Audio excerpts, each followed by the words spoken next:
Olá, já parou para pensar por que às vezes a união parece uma coisa tão difícil? Pois é, em Filipenses capítulo 2 a gente encontra uma resposta surpreendente.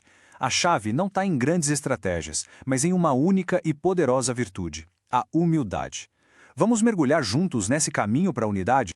Olha só que imagem forte. Alpinistas, todos conectados, dependendo uns dos outros.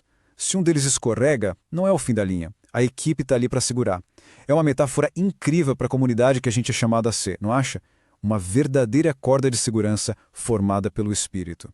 Essa imagem é linda, mas a gente sabe que na realidade as coisas podem ser bem diferentes. E é exatamente essa a questão que o apóstolo Paulo encara de frente.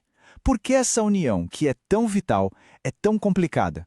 O que nos impede de sermos essa corda de segurança uns para os outros? Então vamos direto na raiz do problema. Paulo mostra que as maiores ameaças para a unidade não vêm de fora. Não, elas vêm de dentro. São atitudes, sabe, mentalidades específicas que vão corroendo a comunhão de dentro para fora. E aqui estão eles, os dois grandes vilões da unidade, segundo Paulo: a ambição egoísta e a vaidade. Ele não usa meias palavras para apontar como essas duas coisas destroem a harmonia. Mas o que exatamente ele queria dizer com isso? Vamos investigar um pouco mais. A primeira palavra, no grego original, é eriteia.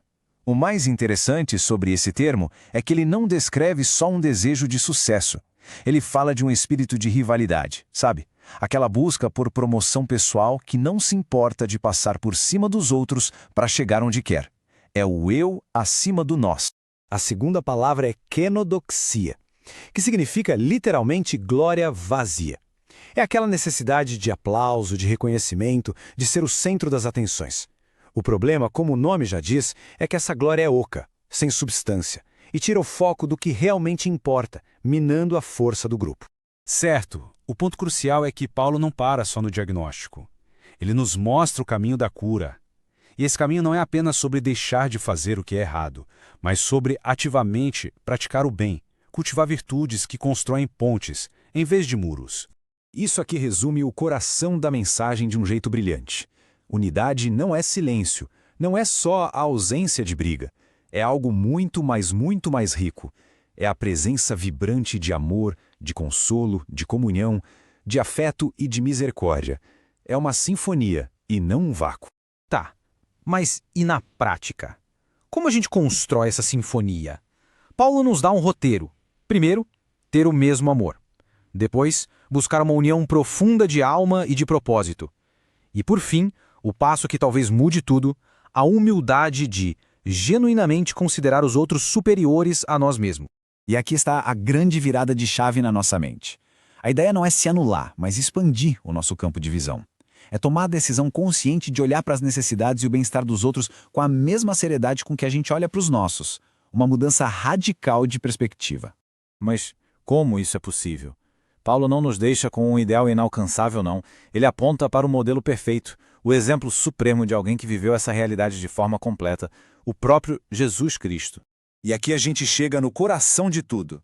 O convite não é só para admirar Jesus de longe, é para adotar o modo de pensar dele. É um chamado para a gente, literalmente, alinhar a nossa mentalidade com a de Cristo. A palavra grega para isso, phroneite, é fascinante. Não se trata de um sentimento vago, mas de um pensamento deliberado, um planejamento cuidadoso que guia cada ação. Foi essa estrutura mental que moldou tudo o que Cristo fez. E como era essa mente de Cristo em ação? Bem, a passagem descreve um mistério profundo. Ele, que era Deus, se esvaziou, assumiu a forma de servo, tornou-se humano e se humilhou ainda mais, obedecendo até a morte na cruz. É a descida mais radical que se pode imaginar. E tudo por amor. Com um exemplo tão poderoso, a mensagem se volta para nós. Não é só uma lição de teologia, é um chamado urgente para a aplicação prática, no nosso dia a dia, nas nossas comunidades. Essa ilustração é um pouco chocante, eu sei, mas ela é muito poderosa. Ela revela o quanto a desunião é trágica e até irracional. Viver em conflito, focado só no próprio ego, é uma forma de autossabotagem. Nos impede de crescer e de ter qualquer força real. E assim, a mensagem nos deixa com um desafio. Para além da teoria, como isso se parece no dia a dia? o que significa, na prática, cuidar dos interesses dos outros na nossa família, no nosso trabalho, na nossa comunidade. A humildade de Cristo não é apenas um ideal, é o nosso padrão. Viver em unidade é o nosso chamado.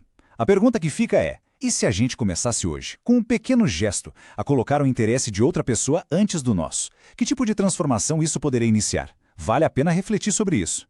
Se esta análise ajudou a iluminar essa ideia, curta e compartilhe, para que essa poderosa mensagem de unidade possa alcançar ainda mais pessoas.